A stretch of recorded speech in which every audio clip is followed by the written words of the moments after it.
Hello, everyone, and welcome to The Wrap, brought to you by Michigan Medicine Headlines. I'm Dan Ellman with the Department of Communication. And I'm Kylie Urban, your co-host for today's episode. This week, we're going to turn the spotlight on music therapy at Michigan Medicine and celebrate the opening of our brand new music therapy and recording studio in CS Mott Children's Hospital called Sophie's Place. Now, before we get into that conversation, be sure you go back and get caught up on any episode of The Wrap you may have missed. You can find shows on iTunes, Stitcher, Google Play, or any other podcast hosting platform. New episodes debut weekly and can also be found on the Michigan Medicine YouTube channel and as part of the Headlines Week in Review. On that note, let's talk music therapy. Today, we're joined by my colleague and friend, Meredith Irvine, who is the studio manager for Sophie's Place, a member of our child and family life team at Mott. And we're so excited that she's joining us today to talk about music therapy. So welcome, Meredith. Thank you so much. I'm so excited to be here, Kylie. I have so appreciated collaborating with you on so many things. And Daniel, lovely to meet you. Actually, Daniel, fun fact, I think I've actually been on this podcast before. Wow, see? Yeah. You're a veteran of The Wrap and we didn't even know it. Yes, it was back when I believe we were highlighting our heartbeat recording program. Yes, and that was a great episode. That was awesome. Yeah, so I guess another plug, if that's still on The Wrap, feel free to check that one out. That was, I think, back in, 2017, 2018. Yeah, that was the olden days. That was before COVID. So it's like everyone's brain sort of has changed since then. Exactly, yeah. So I am, anyways, very happy to be back and appreciate being alongside both of you. And thank you to all who tuned in today. I'm really excited to share more. That's awesome. Now, first, can you explain what music therapy is in a hospital setting and how it helps our pediatric patients? Of course. So the nuts and bolts of music therapy is really how our music therapists use music to address non-musical goals. So we work primarily in our children's and women's hospital. And really what you'll see a music therapist do and what that very simple definition means is we will address goals like pain management, self-expression for our patients, positive coping, caregiver bonding. We are there for bereavement and end-of-life support, and really just helping to normalize that hospital environment. You will often see a music therapist with a guitar or a ukulele or a bag of instruments in hand to help us address a lot of these goals. And a lot of our sessions include live music, which is really important because we're able to tailor live music to help fit whatever goal we're working on at that time. And that's just very simply, what music therapy is, a few goals that we address. And our music therapists are wonderful. They are all trained to provide these different music therapy interventions to address these goals. And I'm sure I'll share some examples here as we go on through the podcast. That's awesome.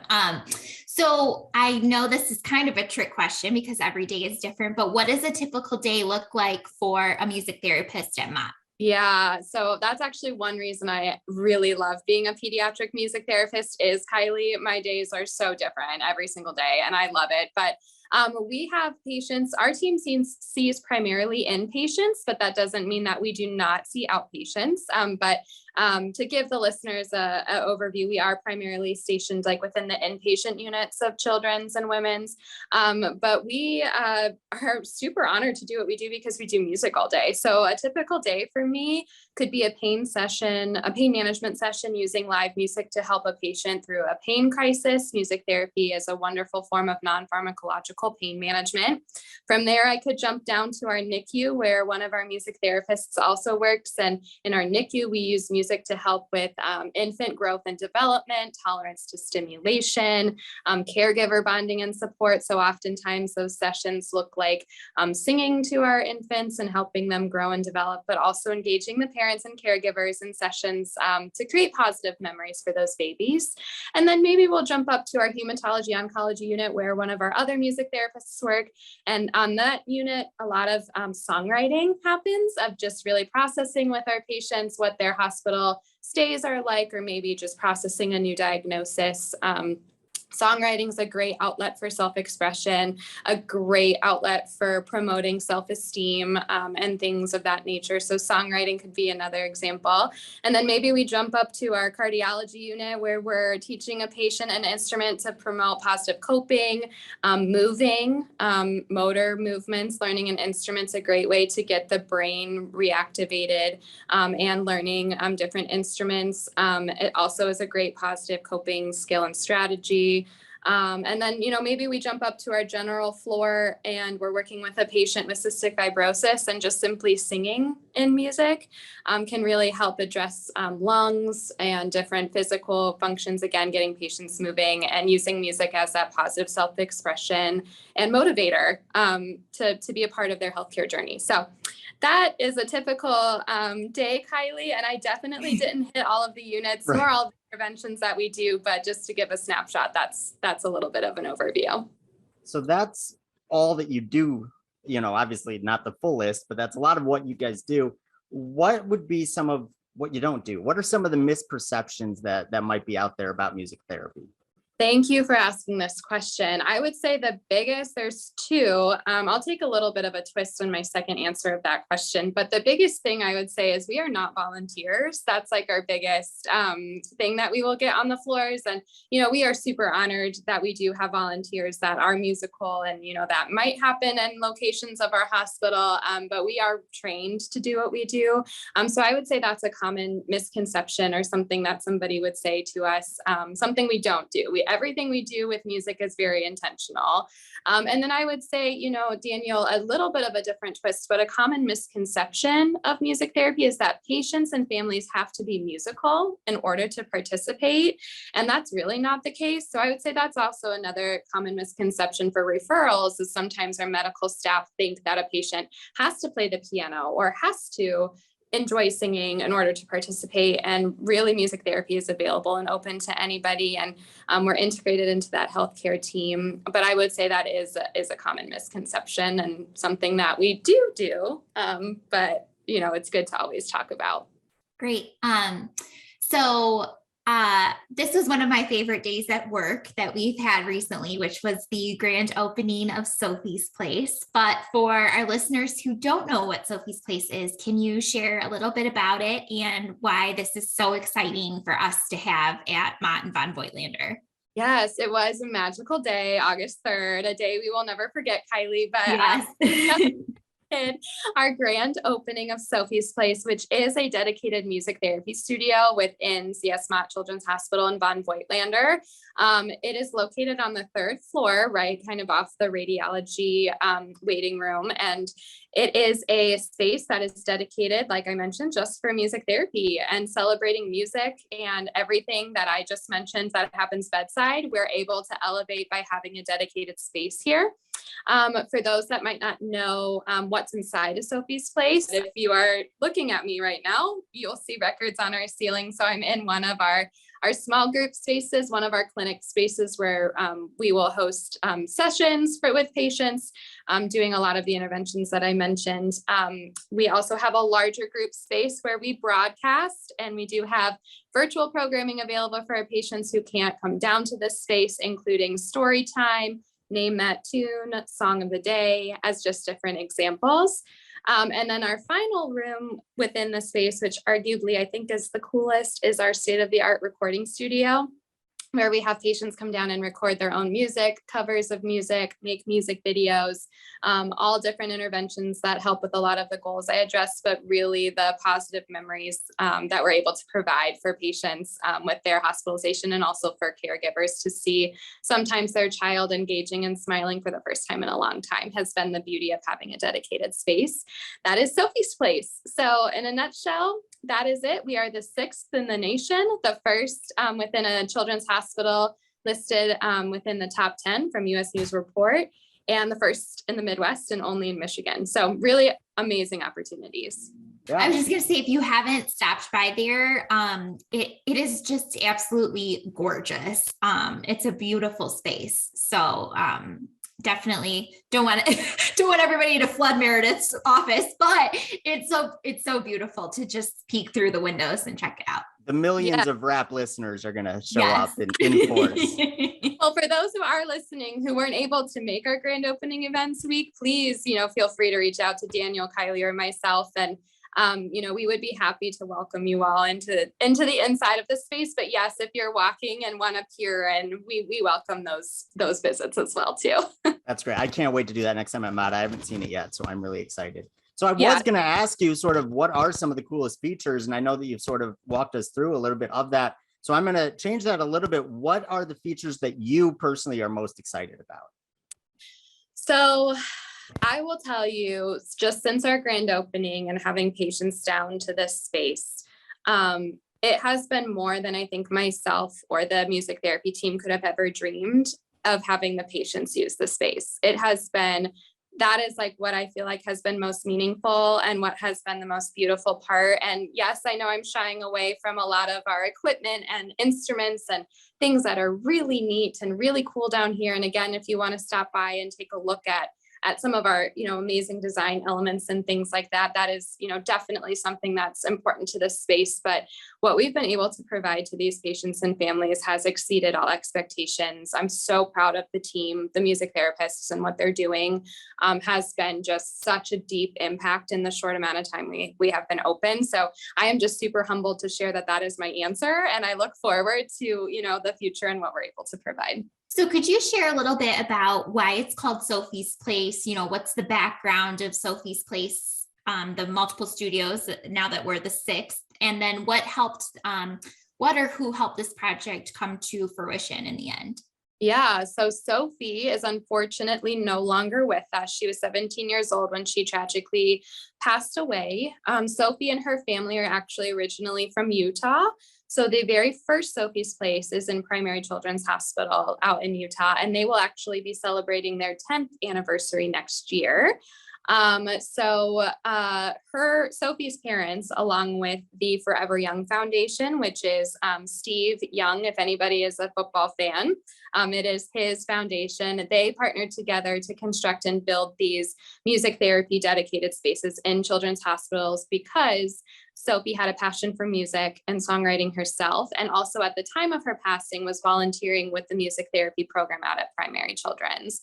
So she is really the root and reason we are all here today, celebrating her legacy and love for music. And we are able to translate that into, our Sophie's Place being here at Mott.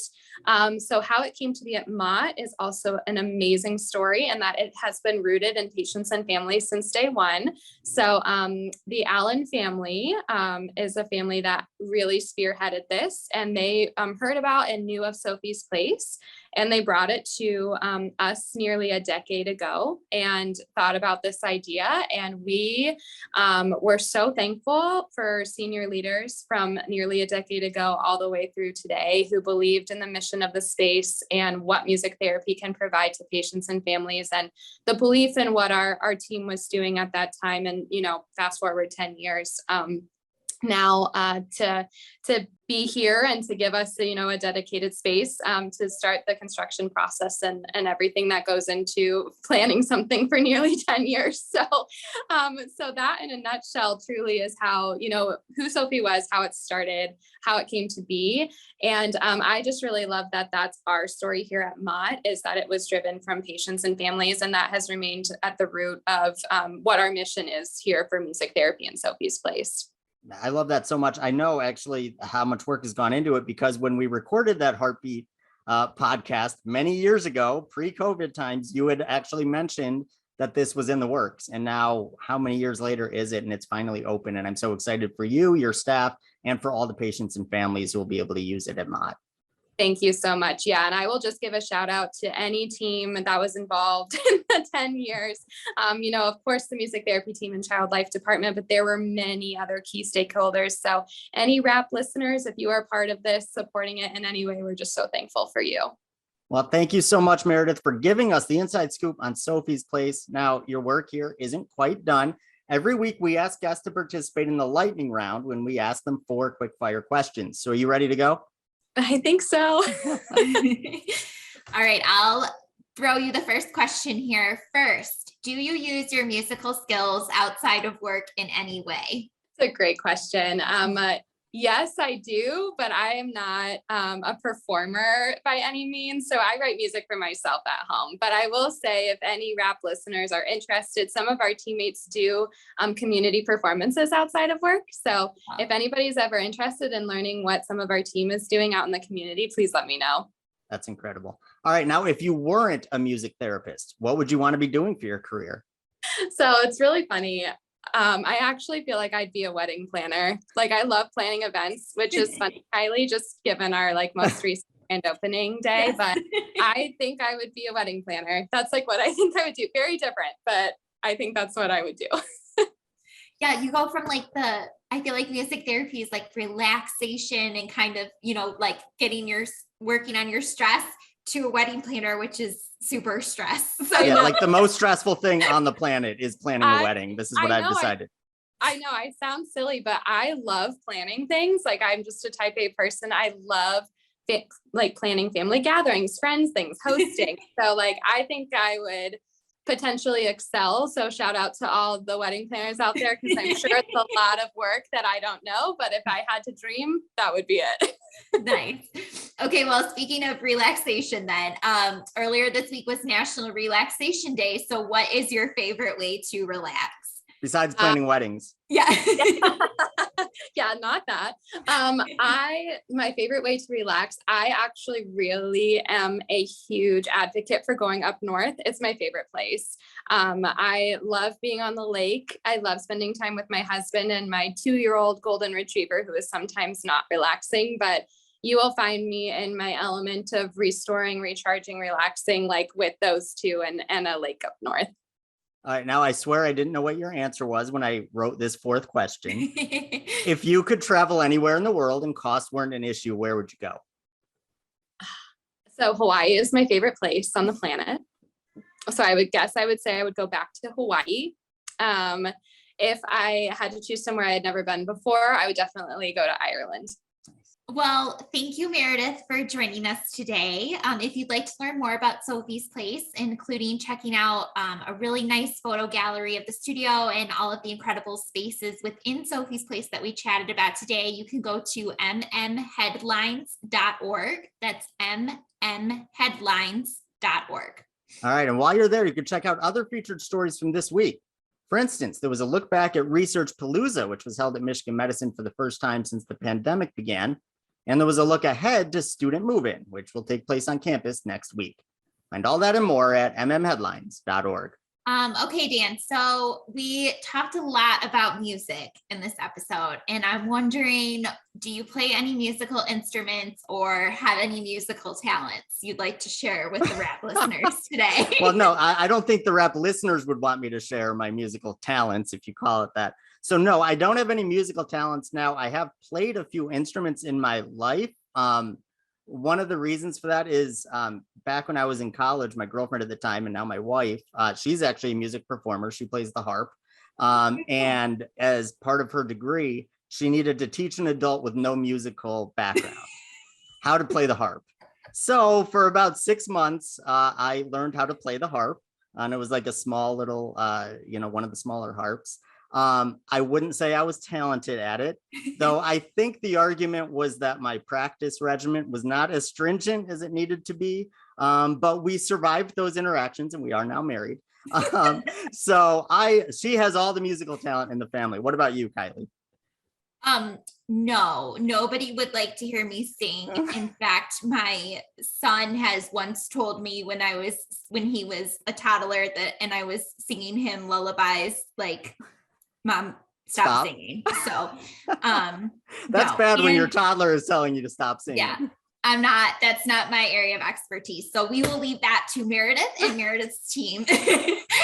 Not. So if you see me, do not ask me to sing for you. Yes, we won't have any patience bring you into their room to sing. No. We're all about healing here. Right. Sounds good. All right, it's time for the weekly trivia contest. Last episode, we asked listeners, what does the acronym BASE stand for when discussing the organization's strategic priorities? And the answer is belonging and inclusion, access, safety and quality, and experience.